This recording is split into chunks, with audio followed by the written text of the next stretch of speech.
आजवर फक्त जी गोष्ट ऐकली होती ना, ती मी आज अनुभवली आहे. ती काय आहे ते पुढे सांगतेच. त्याआधी बघा सकाळी-सकाळीच आहे ना, आज आम्ही गेलो होतो कुठे, काम काहीतरी वेगळंच होतं, ते करायचं होतं. ते केलं आणि त्याच्यानंतर आहे ना, आम्ही गेलो होतो मामा-मामींच्या घरी. तिथे गेल्यावरती ना, आराध्या आणि आर्यनची ना शाळेत जायची अशी काहीतरी तयारी चालू होती आणि माझा हा काहीतरी टाईमपास चालू होता. भाऊंचा पेपर घेऊन मी हे वाचत बसले होते आणि आराध्याचं इकडं वेणी घालणं चालू होतं आणि ते बघून आहे ना, मला माझे शाळेचेच दिवस आठवत होते. त्यानंतर आम्ही गेलो होतो कासे साळीच्या मसाज सेंटरमध्ये, जिथे की आम्हाला आहे ना दोघांना पण मसाज करून घ्यायचं होतं. हे कधीतरी आम्ही नेहमी करतच असतो. तसे तर हा मसाज केल्याने भरपूर शरीराला फायदे आहेत, पण त्यातलंच एक म्हणजे शरीरातलं पित्त बाहेर पडतं, सगळी उष्णता बाहेर पडते आणि त्याने आहे ना आपलं चांगलं फूट मसाजसुद्धा होतं आणि बॉडी डिटॉक्स राहते.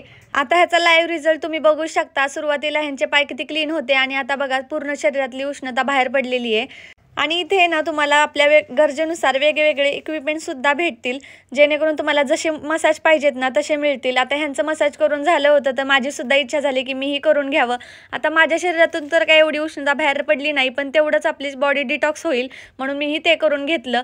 जसं तुम्हाला पाहिजे ना प्रत्येक प्रकारचे इथं फूट मसाज अवेलेबल आहेत. ॲड्रेस हवा असेल तर मला कमेंट नक्की करा. Okay, bye.